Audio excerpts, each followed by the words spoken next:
All right, Larry Krueger here for the third edition of Niners Nightly on KMBR's YouTube channel as we come to you. Giants baseball tonight, so we come to you only on YouTube. Now, today we're going to have a great hour. We're going to talk a lot of 49er football. No guests, so we are just going to talk Niner football and get into some sound and some different things. It is a scorcher out here in the Krug home studio. So I start Niners Nightly, the third edition, the Wednesday edition, with a toast to all of you out there watching. I will absolutely crush this water bottle right now on live YouTube for all of you. I'm doing this for you. It's not for me. It's for you. No, it's actually for me. But yes, we're going to have a great hour. We're going to talk Trent Williams. We're going to talk Brock Purdy. We're going to play some sound. We're going to talk a little bit about, the fans' views of this upcoming season. And we'll get into the New York Football Jets. And we'll talk a little Jets football as well. But first, it is time, 2 minutes into a show on a day where it's about 105 degrees in the creek, I will down my water.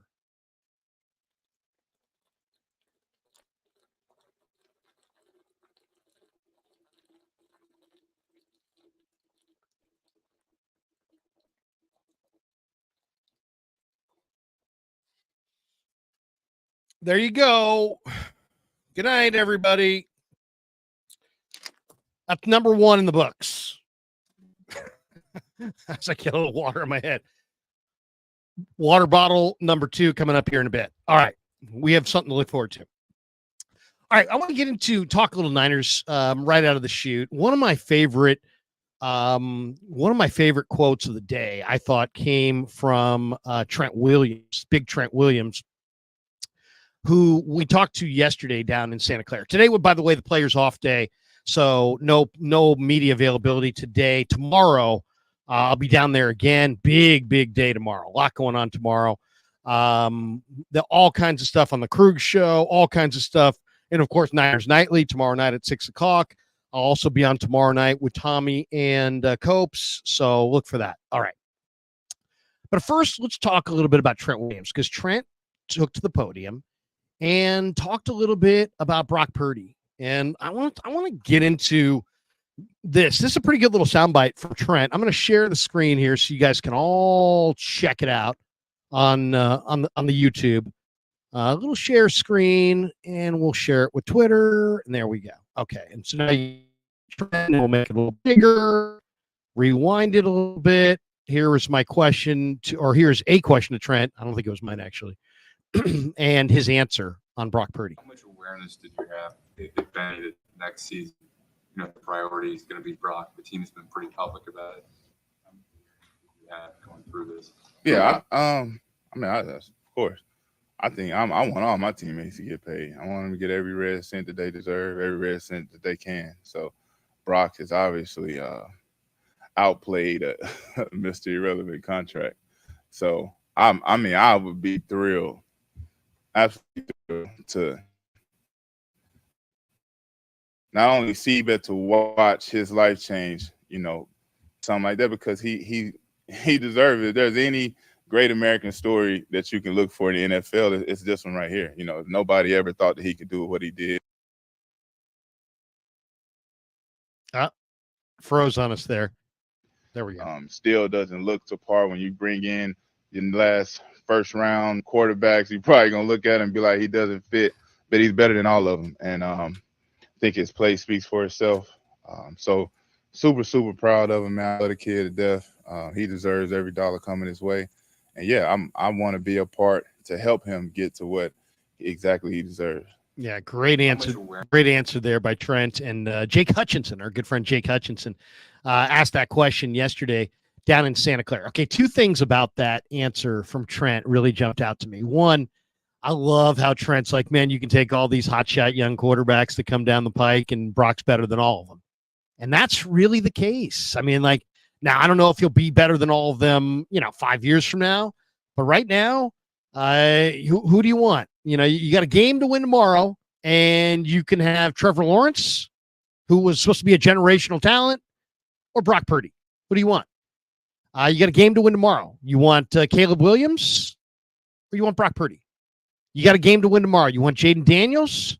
You want Brock Purdy? Do you see what I'm saying? I think everybody would say, yeah, I like those guys' potential. I'll take Brock Purdy. And so I thought that was really interesting. But the other part of it was, I thought interesting, was when Trent Williams says that Brock Purdy is the great American story and maybe the best story in the NFL. And that is an interesting question. If we said, what is, okay, I mean, because Brock Purdy went from, I mean, truly it's a Disney story, right? He went from Mr. Irrelevant to, leading his team. How many players in history have ever done that? None. You know what I mean? I mean, he's truly a Disney movie. So he is the great American story, overlooked, played in the heartland in the Big 12, overlooked by the scouts, didn't just get overlooked, went dead last. It's a 7-round draft. There are people that claim that they don't watch after the first round, that it's all irrelevant at that point. This guy went last, literally last. So that the drama of that, and now that they've attached the whole moniker of Mr. Irrelevant, which I always felt was kind of, whatever. These are still great athletes that are getting drafted. And it's not like some, courtesy or doing somebody a favor. Sometimes I think the people go too far with the Mr. Irrelevant thing, not in relation to Brock, but just period. Most of these guys are great players that get drafted in the NFL. Even the guys at the end of the 7th round, even guys that don't get drafted are great players typically in college football. But I think it's an interesting quote from Trent. And if Brock Purdy is indeed the best story in the NFL this year, or just right now, the best story in the NFL, if I said to you, all right, I like it, I'll go with it. What else? What other stories are in the running? It's like, who else is potentially up for the great American story in the NFL? If Brock's not the NFL's best story, what is the NFL's best story? It's not easy to say. Is it Jim Harbaugh leaving the college game, going to the coach of the Chargers after going 44-19-1 with the Niners and leading the Niners to a Super Bowl appearance and then winning a national championship? Is Jim Harbaugh showing up in Southern California to share SoFi with the Rams? Is that the second biggest story? I mean, if Brock's the biggest story in pro football, what's the close second? I mean, I'm looking at just around the league. Belichick and Brady, post Belichick and Brady in New England. Okay. Maybe all the speed that the Dolphins have. The Dolphins do have a ton of speed. Maybe it's this Jets team Monday night with Aaron Rodgers trying to, win a championship and win their first title since the 1968 season, since Joe Namath guaranteed victory over the Colts in Super Bowl III. Are the Jets the biggest story? I mean, if it's not those, I mean, maybe the Ravens, or can Lamar, win the Super Bowl? Maybe it's the Houston Texans. With the trade they made to Deshaun Watson and how quickly they're kind of building up. Is it the Chiefs and their three-peat and the potential, dynasty that is Kansas City? That always rubs Niner fans wrong to have to hear about that, since we all saw the Niners lose 2 Super Bowls to Kansas City. But I mean, what's the great story in the NFL? I mean, it's is it Kirk Cousins against Michael Penix, the quarterback battle in Atlanta? I mean, it's if you look around pro football, is it a lot of people would say Krueger missed it. It's the Detroit Lions, it's Dan Campbell, it's Jared Goff, it's the Lions who hosted the draft and made it to the NFC Championship game and appear to be getting better, and especially in the secondary. The Lions of the team. Is it the resurgence of the monsters of the Midway? I've been watching a little bit of Hard Knocks with the Bears. Is it the Bears? Is it the Washington Commanders, who are trying to use Bob Myers and Dan Quinn and Adam Peters to kind of rejuvenate that brand? that fallen brand. I don't know. I just think I thought that was interesting. And if you want to hit the chat, tell me in the chat. I'd love to hear your thoughts in the chat as far as what do you think if right now you said the NFL. Abe here says NFL story starts tomorrow at 5:20. That's the story. Okay, I like that. Jason says Joe Milton up next. He can do a backflip. Okay, so the backup quarterback. The former Tennessee Vol, the backup quarterback for the Patriots, or he's the third string quarterback. The third string quarterback for the Patriots is the story of the year in the NFL. Someone says Mac Jones. MF, love the show. What's up, MF? Good to see you. Good to see you.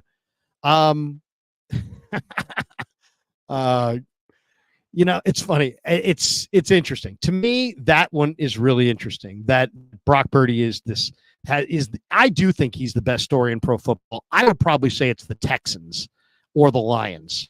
The Texans in that trade, is the Deshaun Watson, the trade that vaults the Texans into, into that top tier of NFL teams.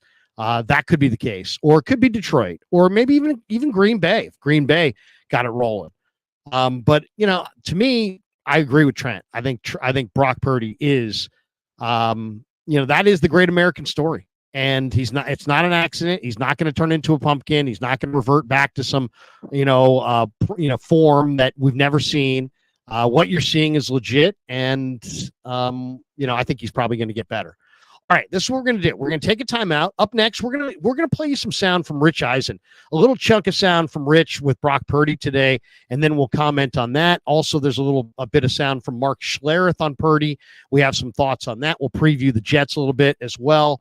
In the third segment, we are going to talk about Damon and I actually did something interesting today on our wake up show, where he and I went with the five guys, or the five things that we're most excited about in the upcoming season. And I'd love to see in the chat what you guys are excited about. Well, I'll go through some of those in that third segment.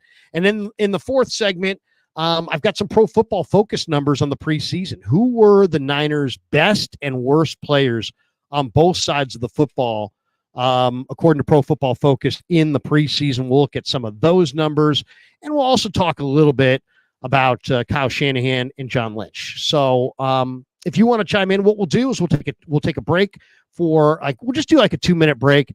We'll come back and we'll talk a little bit about Brock Purdy, and hear his conversation with Rich Eisen, as well as his dialogue with Mark Schlereth. But first, this 2-minute break on Niners Nightly.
All right, Larry Krueger here, and welcome back to Niners Nightly on the KMBR YouTube channel. And thanks to Mike Kohler and all the good people at KMBR for bringing me back and letting me host Niners Nightly, which will be a 6 to 7 o'clock show on KMBR. Of course, tonight, Giants baseball. So we come to you only on the KMBR YouTube channel.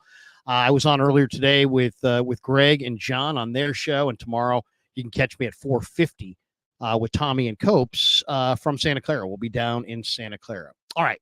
I mentioned that Brock Purdy stopped by today on the Rich Eisen show, and it's like a 3-4 minute chunk here. We're going to let you hear a little bit of Purdy with Eisen, and then we're going to comment. There's some really good stuff in here that I want to comment on.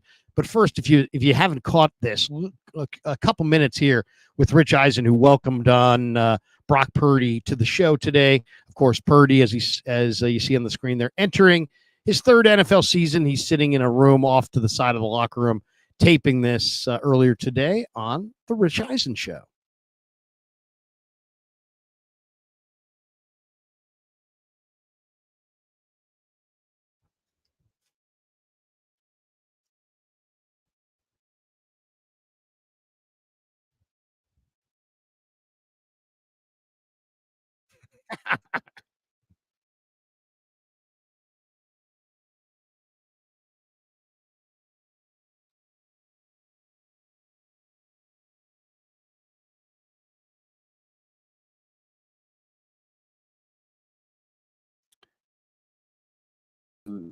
Try to get a strong lower half of the season and help me out with my throws and stuff. And yeah, in the off season, that's just the time to bulk. So yeah. You clearly did that. So how much bigger are you coming into this season than you have been before, Brock? Man, I would probably say just a couple more pounds of more muscle mass, and just try to lean out, obviously lean out, cutting fat and all that kind of stuff. That's just where my emphasis was. But, the off season, everyone comes in looking really good and in shape and stuff. So it's just a matter of maintaining. That's nothing more to it. Faster? Are you now faster? Have we timed you? Yeah, I need to race you, man. No, you don't. No. I decline that invitation. I'm not Noah Lyles. You know what I mean? That's not happening. You know what I mean? Yeah. It's not happening. Yeah, I don't know if I've gotten faster or not. I mean, I think I feel quick and I feel good. So it's just it's a matter of game speed. When I'm getting chased down by D lineman or D end, and we'll find out what my GPS is in the game. That's all that matters. Okay. And so what do you believe you are going to be improved at this season based on what you've prepared and looked at in the past couple of years of your progression, Brock? I would say just situational football, man, watching, the games back from last year and being in certain situations, whether that was, third and long, second and long, or, staying on the field more consistently or being willing to punt, and looking at those playoff games and what I could have done better. I feel like those are areas where I really looked at pretty hard, and just playing quarterback in a more efficient way in situational moments. And so that's something that I sort of harped on. And then obviously working on my mobility and my body. Last year I came off a UCL, so this year I was actually able to work on all components of my body, getting stronger, faster, and more mobile. So put all those things together, and I feel like I've had a real off season and gotten better. If you don't mind sharing, what in your review of the playoffs did you see and self-scout and say, I can be better at that? You got any specifics you want to share, Brock? I mean, I think there was just times in, the Packers game, where, they were sort of taking away our intermediate to deep shots. And, I was in that game trying to force things downfield, and it's all right, man, being willing to, take the check down, stay on the field, getting third and manageable. Detroit, in the first half, there was some plays, same thing where it's, third and long and stuff. And it's being willing to take the check down and punt, rather than, I tried forcing one ball and it got tipped and intercepted, and now the defense is in bad field position. It's stuff like that. It's you got to learn from it. You got to experience those things, but those are areas that I can definitely be better at and learn from. What about the Super Bowl? Super Bowl, yeah, still same thing. There's times throughout the game, we get an interception and we're in the plus 50 of going in and scoring, and we go 3 and out, and it's on second down. in my eyes, I'm like hard on myself. I'm like, man, I could hit Ayuk in a tight window to move the chains, but instead I progressed and it ended up being an incomplete pass or something like that. So there's certain plays throughout the games and moments that, you can take advantage of and, obviously create momentum and run with it. So those are plays that you got to learn from and grow. There you go. Great little chunk there from Brock Purdy. And sorry for pressing the wrong button initially. And I'm like, hey, this is awesome, except none of you could hear it for the first 10 seconds or so. So sorry about that. But there was some great stuff there. And to me, it's like, this is why this kid's special, because it's not about, man, look what I've done. Look what I've been. Look what I've accomplished. Look, the guy doesn't look back. He looks forward. He doesn't celebrate his past successes. He drives himself for future successes. This is a really special football player. I think it's hilarious too that, you're a grown man and you're asking another grown man about his thighs. Hey, can we talk to you about your thighs? What? Hey, man, you got some serious quads on you. I mean, I don't know, man. If you're talking to Earl Campbell back in the day and he's got 32-inch quads or, 32-inch thighs, monster quads, I guess. And it is funny, though. They do call Brock Mini Bosa because he's got big quads. He's you think of him as, he's a tiny little guy. And then, you go up to him in the locker room. I'm 6'1.5", and I would say he's basically the exact same height as I am. He's 225 pounds. I mean, we're talking about a guy who's a half inch away from being like almost like 6'2", 230. And we're talking about him like he's a little guy. But that always funny. Welcome to my show. Let's talk about your thighs. But then the other thing is, the part I really wanted to talk about here was, where will you be better, Brock? How you look at your game, where can you get better? And I think he really hit on some areas there. One, he said that his mobility, he worked on his mobility. This guy had a 1.54 10-yard split. Probably the most underrated aspect of his physical profile is the fact that this guy's got big time quickness. And if you don't know your 10-yard shuttle, don't worry, I got you covered. But 1.54, that's freaking fast, man. It's fast. I mean, to put that in perspective, if I say to you, fastest guy in the NFL, who's the fastest guy in the NFL?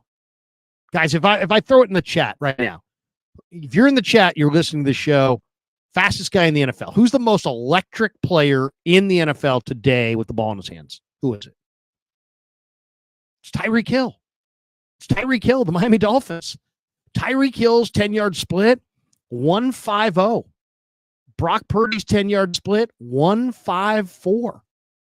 I mean, that's impressive for Brock. And the fact that he is more mobile. And you know what? I hadn't even thought of it, but hearing that comment and watching what I saw every day at camp this summer when I was there in Santa Clara, watching it in a broiling sun, giving myself, sunburn in my forehead. The guy is very, very mobile. It's a really underrated trait. The other thing he said where he could be better is patience. Take what the defense gives you. That's why Jacob Cowing is such an exciting addition, because Cowing separates vertically, and Brock Purdy, everybody thinks, it's so funny. Just the people who don't know much, and I won't name names, but the people who don't know much out there saying, he's a check down king. He's a dink and dunk guy.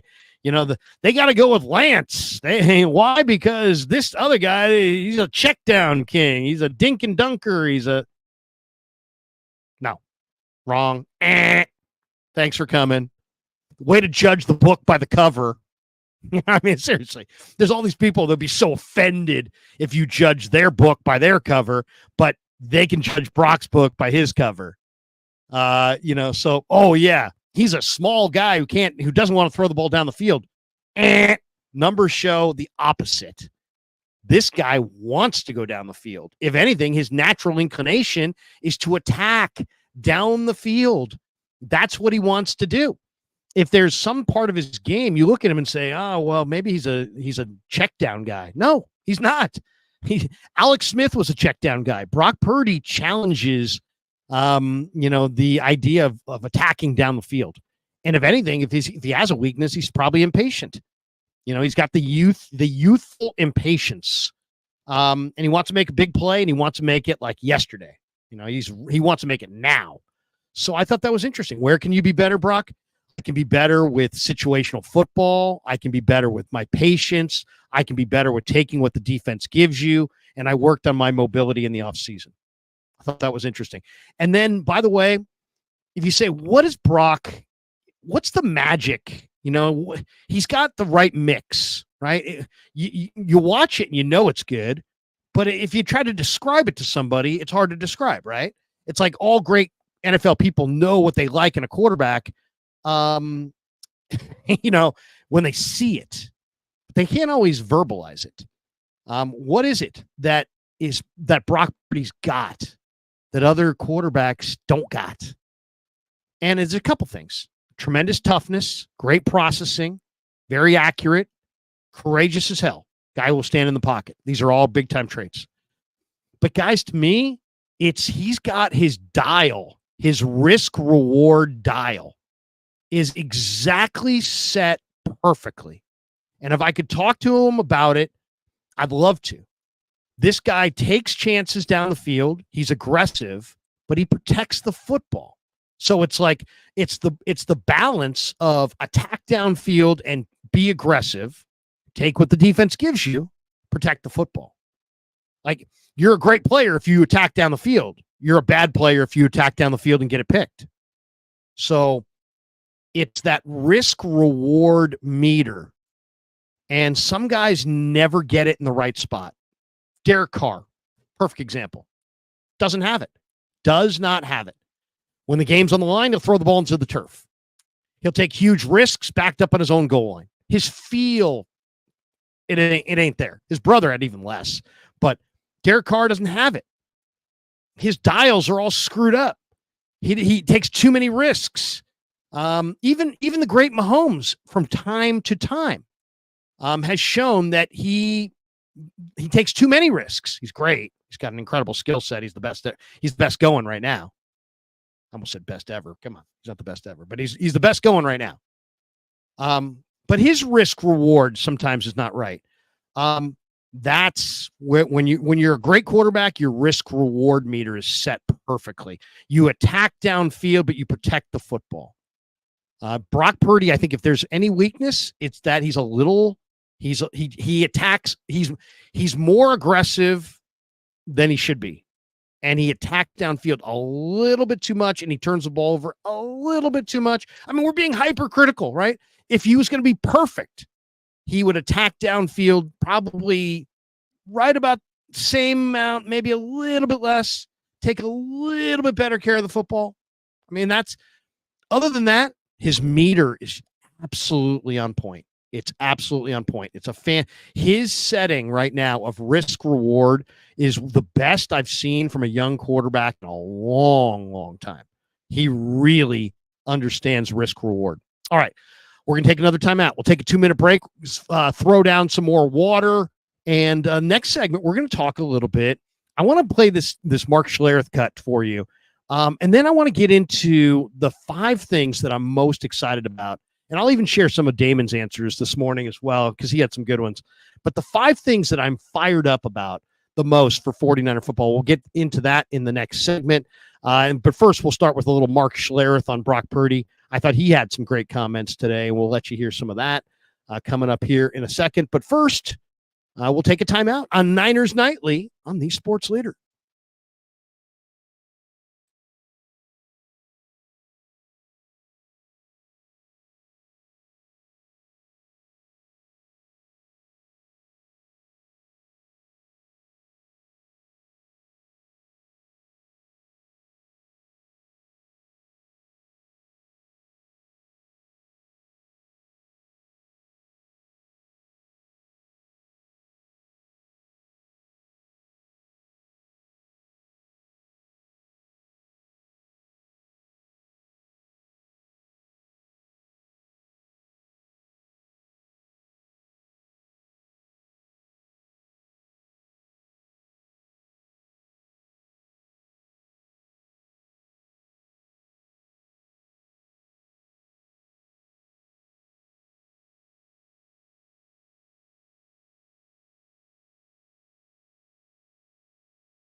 All right, welcome back to Niners Nightly on the KMBR YouTube page. Larry Krueger with you. Hope everybody's having a fantastic day. You heard me earlier today with John Lund and Greg Papa on the Papa and Lund extravaganza. And tomorrow at 4:50, I'll be down in Santa Clara for a full day tomorrow covering the Niners, and I'll pop on at 4:50 with Adam Copeland and Tommy T in PM Drive on KMBR tomorrow afternoon. So look for me there. But thanks for jumping in here on YouTube. Our YouTube only extravaganza with the Giants pregame on The Sports Leader. And we spent the first segment talking a little bit about Trent Williams and how he says Brock Purdy's the great American story. The second segment, we got into the Rich Eisen thing with Brock Purdy. I want to let you guys hear this one soundbite with Mark Schlereth. And I'll play this one once again, before I do it. Let me share the screen. Do this the right way. So you guys can actually see it as well. There we go. All right. Here we go. Now we got it. Here we go. Schlereth on his this is the new show with Carton and Danny somebody. Parkins or something like that. I forget. It's on Fox, I believe. Anyway, Breakfast Ball Live. Craig Carton, who's a New York guy, and Parkins, I think, is a Chicago guy, and they got Schlereth. Schlereth played for Mike Shanahan. He's friends with the Shanahans. And it seems like he always has some pretty good, juicy opinions that surround the 49ers. And here is a little Schlereth, and we'll react to it in a second. Who gives a crap about athleticism? Who gives a crap about arm talent? You know, the last time, like 70-yard throws, like people rave about arm talent. I always hear this. Oh, the arm talent. When do you throw a 70-yard ball? Never. Maybe once or twice a season on a Hail Mary. You don't. It's about what you do from here to here. Your default mechanism to be a great quarterback has to be from the neck up, not from the neck down, where I'm just going to make a play with my feet. But that's the easiest part to see. And what I see with Brock Purdy is a dude from the neck up who is freaking phenomenal. So his fourth read there was Christian McCaffrey? Yes. That's a pretty good situation to be in. Right, but how many quarterbacks can go from eliminate that? Like he eliminated the front side. They ran a little what they call a stick concept. By the leverage of the DBs, he said, "No, I don't like it. Let me go to Kittle." Oh, triple covered. The fourth option side. It's that he got to the fourth option. The defense right. I understand, but I'm just saying, like, would Kirk Cousins have made that play? No. See, I think he would have. I think that's a smart guy who goes through his progressions and throws an accurate ball, but doesn't have a ton of athleticism. And no one would say that Kirk Cousins is a top 5 quarterback because he's never been in a situation like Brock Purdy has been in San Francisco. I don't fault Brock Purdy or use that as a negative, which it sounds like people are doing, maybe to a lesser extent. I mean, he's fortunate. Like, it's an unbelievable situation to land in. 2 years as starting quarterback, NFC Championship game, which we know he got knocked out of in the first series by Hassan Reddick, right? And the Eagles, and a Super Bowl. And yes, he has great talent around him. Not for debate. It's the undisputed. He's got great talent around him. Sure he does. And the best left tackle in football now back in the fold. But why all of a sudden is that a negative? Like, he's lucky. You know, Steve Young sucked in Tampa. Went to San Francisco. He's in the Hall of Fame. Troy Aikman wouldn't have been any good without the guys he had around him, and we don't use that against them. But we didn't put him in the Hall of Fame after 2 years. No, that is fair. Listen, man, they are a Super Bowl contender, and one of the many reasons the Super Bowl contender is because their quarterback plays that way. He gets through progressions, and he puts the ball in the hands of his playmakers. He does a great job of it. There you go. I enjoyed that a lot. One, I enjoy Schlereth. He's very passionate. But he brings up kind of an interesting thing. Now, I forget the guy's name, but the guy from Chicago basically said, hey, he's Kirk Cousins. And he's basically just saying, well, Kirk Cousins can do that, but he's not great quarterback and this and that. I would almost argue that today, Brock Purdy in 2024 as a third-year player has probably more big wins and primetime wins than Kirk Cousins in Kirk Cousins' entire career. I don't remember Kirk Cousins winning a bunch of playoff games. Has he? I don't remember. I can't picture him winning any. I know he's got at least one, but so here's the thing. The prevailing theory is that the talent lifts up Brock. that Brock's okay and the Niners' talent lifts him up. Is that possible? Or is it possible that maybe Brock's managing of the game and quarterback play is making the team, is lifting up the team? I do think Schlereth is on the money when he says that Brock, that great quarterback play is from the shoulders up and that Brock is football smart as hell. I mean, that's basically what he's saying. He's, and you know what? I sit there on Thursdays waiting for Brock. Sometimes we'll wait 45 minutes. Sometimes the media people get kind of pissed off. I never do, because I understand, because I've talked to him about it, that's his prep day, and those are the meetings that he's involved in. And was he going to cut short his prep to tell Eric Branch, about his new commercial? I mean, seriously, is he going to cut his prep to sit there and talk about his quads? I mean, prep. Don't worry about the media. The media is all secondary. We'll get our stuff when we get it. We don't need to be kowtowed to, and I'd sure as hell rather him prep and be ready on Sunday than show up 25 minutes earlier and get his doors blown off and turn the ball over and look horrible playing the position. So there's no question. Brock Purdy, I think even the people that don't like Brock Purdy would be like, man, he's a hell of a processor. And he does. He is a hell of a processor. He sees pre-snap what that picture is, and he's got a really good idea of the answers. And I talked to him about his process. I said, what do you do the night before a game? He's like, I sit down, have a nice dinner, and then I just keep going through our first 25 plays until I have an answer for every possible thing that the defense can throw at me in those first 25 plays. And I go through one play, and then when I feel confident, I go to the next play, and I'm just in my head saying, if they do this, what do I do? If they do that, what do I do? So I'm just saying, this guy, is he smart? Sure. But I mean, this guy's not Albert Einstein. It's not but he's football genius. He's really, really football smart. One, it means a ton to him. Two, the kid's driven. He's not in the club. He's at home with his wife, watching film and doing mental replays to prepare for Sunday. You know what I'm saying? That's what he's doing. That's his game plan. That's his process. And I think it's incredible. And I think that's where this guy is got the maturity of. That's why a lot of young players aren't good as young players, is that they're relying on the physical and not a lot on the patience and the processing and the mental. This guy is a young player, but he's an old soul. In a lot of ways, his preparation is fantastic. The one thing that stood out to me when I was reading the Cam Inman book, and I brought this up Monday night to Cam when we had him on talking about his brand new book, which everybody should go check out, was he's got a chapter in there about how Steve Young came to the Niners. Bill Walsh had told him, the late Bill Walsh had basically lied to Steve and said, Joe's on his last legs.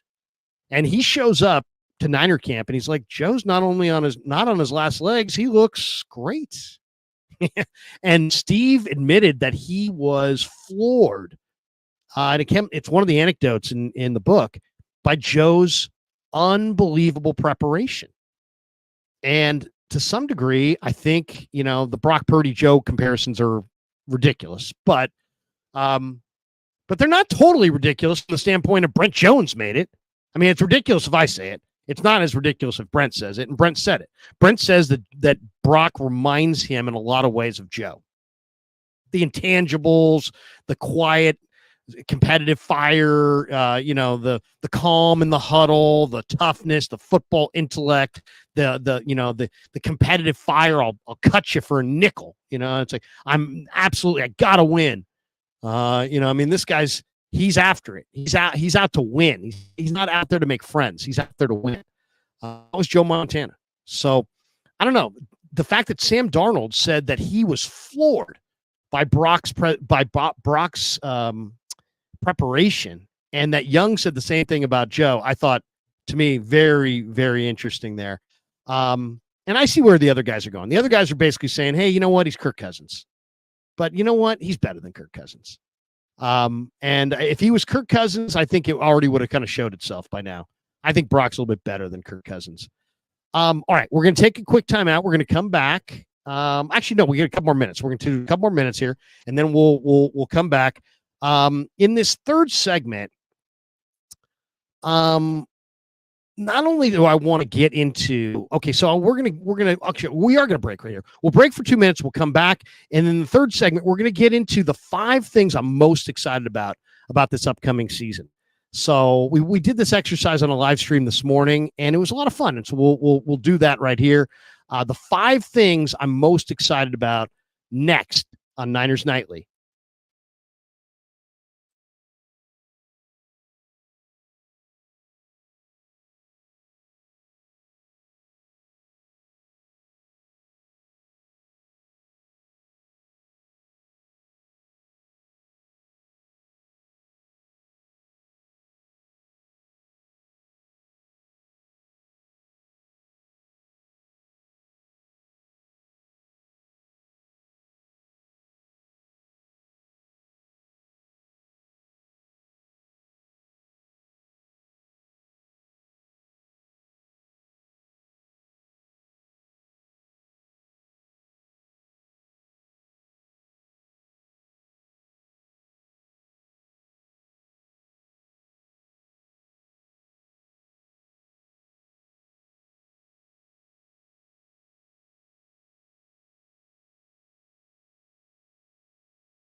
All right, welcome back to Niners Nightly for our third segment. And, you know, for those of you who have watched the stream tonight and thought, man, it's not quite as sharp as it normally is, the hardwire.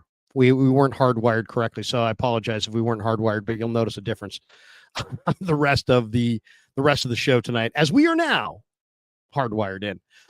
This morning on the Krueger Show, we went through the 5 things that I'm most excited about for the upcoming season. And you know, it's funny because there's so many people out there right now that, you know, it's funny. I was reading my buddy Mark Adams on Twitter, and he put out a tweet, and Mark's a good guy. Mark is a big advocate for Roger Craig making it to the Hall of Fame, as am I.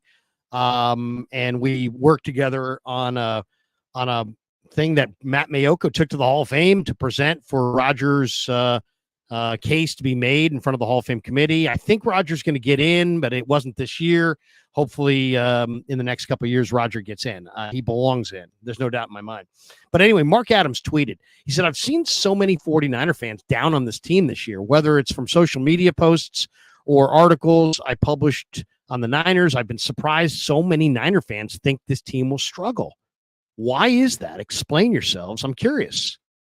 So, you know, I would love to see your comments in the chat on this. I mean, do you believe the 49ers are going to have, you know, some kind of a backslide? I mean, if you look at I think there's 56 teams that have won the Super Bowl 3, or that have lost the Super Bowl 3, have come back and gone back to the Super Bowl and won it. I think maybe the next year, or 3 either made it or won it the next year. But it's very difficult after you lose the Super Bowl to get back. Now, why is that? 1, you're probably getting the first place schedule. 2, you got a shortened off season. 3, you played more games. You're a little bit more fatigued than your opponent. So, you know, there are reasons that, you know, that you don't bounce back automatically. But I really think that this Niner team is going to be pretty good. I know there's a lot of people out there that have been, incredibly negative as far as their chances. I don't get that. I mean, you got a 24-year-old quarterback who looks like he's about to have his best season. You got Christian McCaffrey and JP Mason. If you didn't have any other running backs at all, that would be plenty. Dallas doesn't have one running back, and you've got Christian McCaffrey and JP Mason, and not just and Garendo and Patrick Taylor, and you got an all-pro fullback. And you've got an improved offensive line, in my opinion, with Purdy at right guard. I don't think there's any question. Purdy is an upgrade on the Feliciano Burford combo from last year, in my opinion. So I think you've upgraded at that spot. You got a deeper wide receiver core. You now have a vertical threat in Jacob Cowing. You didn't have that last year. You got another sure-handed third down monster in Ricky Pearsall, who John Lynch said to us yesterday twice is going to be fantastic. So you got a young ascending quarterback, really good running back, really good depth at running back, an all-pro fullback, an improved offensive line, Pro Bowl caliber tight end, Debo, JJ, Ayuk, Pearsall, Cowing. I mean, you've got nice wide receivers. Really nice. I mean, maybe as good a core. They're right there. Let's just say the Niner wide receivers would be ranked top 5 in the NFL. Defensively, you lose Armstead, but it's not. They chose to lose Armstead. They chose to say goodbye to Eric Armstead. And you've got Malik Collins, and Jordan Elliott and Leonard Floyd added to the front. Yatir Gross-Matos. The one spot they're not as good as they lost Greenlaw and they replaced him with Devondre Campbell. That's the one spot that I actually look at the Niners and go, I don't know. Secondary, I think, is loaded. They got good specialists. Obviously, the special teams coverage units are going to have to stand up. But I don't get the pessimism. I really don't. People saying they're an old team. Who's old? Should we peruse the roster and talk about who's old? Who's old on this team? Trent Williams is old. Not too many guys. Feliciano's old, backup offensive lineman. I mean, you got some 28-year-old guys, but it's not like you got how many guys on this team are over 30? 2 or 3? 4? Not very many. This is a pretty young football team at the key spots. So I don't know. I know. This guy. Abe here says, Larry, quit worrying about what other people say. What do you say? I say they're going to be good. I say I think they're for sure a playoff team, for sure the best team in the division. I told you last night, I like the Niners and the Texans to go to the Super Bowl. That's my Super Bowl matchup. So, yeah, no, I like them. And to me, I mean, just look at it this way. The arrow's pointing up on Brock. The arrow, I think, is pointing up on the running backs because now you have depth there. I think the arrow's pointing up at wide receiver because you have depth there. Tight end, I mean, Kittle dropped off in 1 year. I don't see that. Purdy, I think, is a really good offensive lineman. I think the depth is better than they've had. I guess the big questions to me would be Devondre Campbell. Can they stop the run? That would be, you say to me, what's the biggest question? Devondre Campbell. And can they stop the run? But here are the 5 things I'm most excited about. Number 1, Malik Mustafa. Malik Mustafa is a terrific young safety. He can play the run. He can play the pass. He is a fantastic player. Leonard Floyd, number 2. Leonard Floyd is the best defensive end the 49ers have had in the Shanahan era opposite Nick Bosa, without a doubt.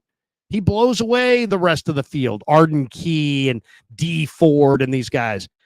Leonard Floyd has played 108 straight games. He's durable as hell. He's had 3 years in a row, I think, with close to 10 sacks, at least 9 or more. I think there's only 3 teams or 3 ends in all of football that can make that claim, and he's one of them. So he's, to me, coming off the edge opposite Bosa. What a get. And then number 3, the 49er defensive backfield is absolutely stacked. Absolutely stacked. And then number 4, that would be, let's see, Mustafa's 1, Floyd's 2, the DBs are 3, Jacob Cowing is 4. Cowing has got ball skills and vertical. I mean, he can get vertical. He's got ball skills. And he's a piece they did not have last year. They never had this guy. He's a space creating vertical threat that Brock Purdy's going to hook up with all year long. And then I'll say number 5 on the list. And I only put this guy on the list yesterday because, be honest, as much as he's been hurt this summer, I'm going to pump the brakes on Ricky Pearsall. But John Lynch yesterday was like, you know what? He had a comment yesterday that reminded me of his comment years ago about Aaron Banks. Everybody was running down Aaron Banks. He didn't play. He redshirted that first year. And at the end, right around Christmas time, right around the holidays, John Lynch was like, hey, by the way, all you guys ripping Aaron Banks, you're going to be eating your words because this guy's a hell of a player. He's going to have a hell of a career. Well, guess what? John Lynch is right. The guy's going to have a nice year this year and probably earn himself a real nice contract, hopefully here, because he's an El Cerrito kid. So he was right about Banks. And yesterday he said multiple times, I think, that Ricky Pearsall is going to be a fantastic football player. We've seen him. We've seen him now in practice for short amounts of time. We like everything we see, and we like him more now than the day we drafted him. We think he's going to be a fantastic player. He said it twice. So that, to me, was interesting. And to me, when I look at Pearsall, the one thing that stands out, he can free himself up. I mean, in a short area. Now, imagine all the Niner weapons, and now imagine last year's Super Bowl, and they needed a key pass on 3rd and 6. If they had a Ricky Pearsall, maybe they win that game.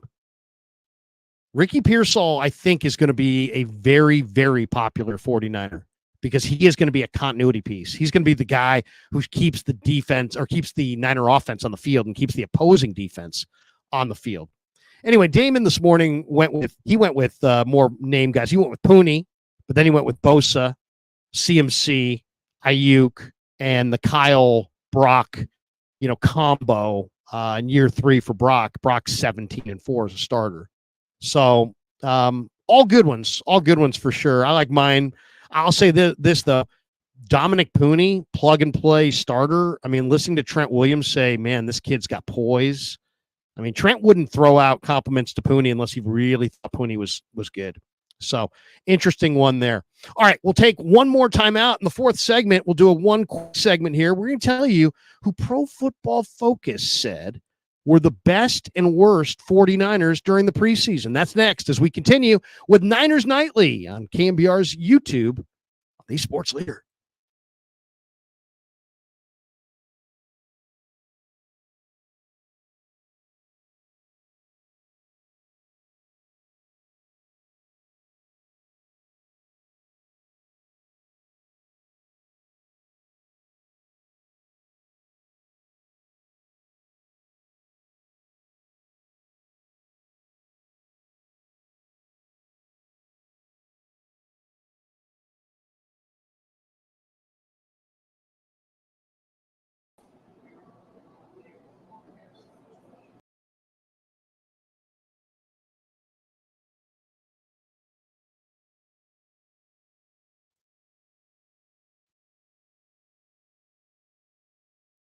All right, welcome back to Niners Nightly as we're coming down the home stretch. Man, an hour goes fast on when you've been doing YouTube live streams and talking to people for 2.5, 3 hours. Doing an hour absolutely goes by fast. But hopefully you're enjoying Niners Nightly, and we'll be with you every night at 6 o'clock talking Niner football.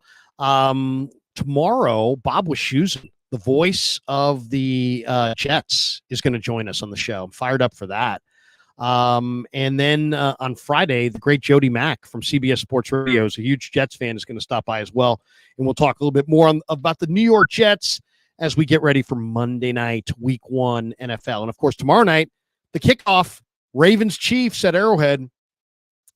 I'll go with the Chiefs. I'm going to go with, if Mahomes plays Lamar 100 times, I'll go with Mahomes all 100 times.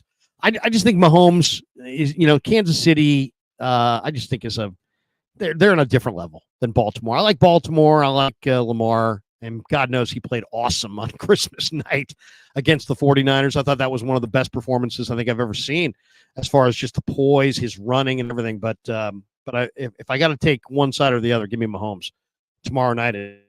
All right, in this fourth segment, I want to talk a little bit about who were the best players this summer and the worst players. Pro Football Focus. Now, I don't know how you guys view Pro Football Focus, but they put out their grades. Here are, should we go worst first or should we go with the best first? Why don't we do this? We'll go with offense and then defense. Here are the top 5 offensive players for the 49ers in the preseason, according to Pro Football Focus. George Kittle, number 1, highest rated player from the 49ers. Second highest rated player, Brandon Allen. And if there's one interesting decision still left to be made that's of note that we really have talked very little about, who's going to be the number 2 quarterback on Monday night? I think it's going to be Brandon Allen. And not because I think he's outplayed Dobbs. I think Dobbs might have outplayed Allen, to be completely honest. But I just think this is, you got to remember who's making the call. It's Kyle Shanahan. And Shanahan really likes Brandon Allen. So I think Brandon Allen will be the backup to Brock Purdy on Monday night. That'll be my guess. But Brandon Allen had the second best preseason according to the PFF grades. Number 3 on the list, J.P. Mason. Kyle, use this guy. Seriously, if we got to see CMC run into the ground with J.P. Mason, this bullish, this guy's built like a truck. He's 240 pounds. The kid's got a great attitude. All he wants to do is get some run. And he got none last year. No run. Banished. This year, how about give this kid some run? He had a great preseason. So he's number 3 on this list. Number 4 on the list was Jacob Cowing. Cowing had a very good preseason. Looked really, really good according to Pro Football Focus. And number 5 on the list is Jake Tongas, who made the team. And this is a guy I haven't talked to. I haven't talked to him because I was convinced that he just wasn't NFL, which, it's shame on me. I should have talked to him. So I'll do an interview with Tongas here in a few days, and we'll talk a little Jake Tongas. Tongas had a great summer, man. He came to camp in shape, and he caught every freaking ball that was thrown to him all summer long. All right, those are the top 5 offensive players. The bottom 5 offensive players, some of these guys I haven't even heard of. Lewis Kidd, number 1, worst offensive player by far, according to PFF. Matt Breida, number 2, probably why he got cut. Breida, the cheetah, he got cut. Danny Gray, cut. He was number 3 on the list. Mason Pline, the backup tight end. He made the team. He made the practice squad. Good guy, by the way. We're going to have him on the show. And big Isaac Alarcon, who's the international player who's not going to get cut. They've got a special designation for Isaac. He's kind of like Alfredo Gutierrez this year, so he's got his roster spot for the year. Isaac Alarcon did not play well, according to Pro Football Focus. All right. Who were the best and worst on the defensive side of the ball? On defense, the best player for the Niners, Alex Barrett.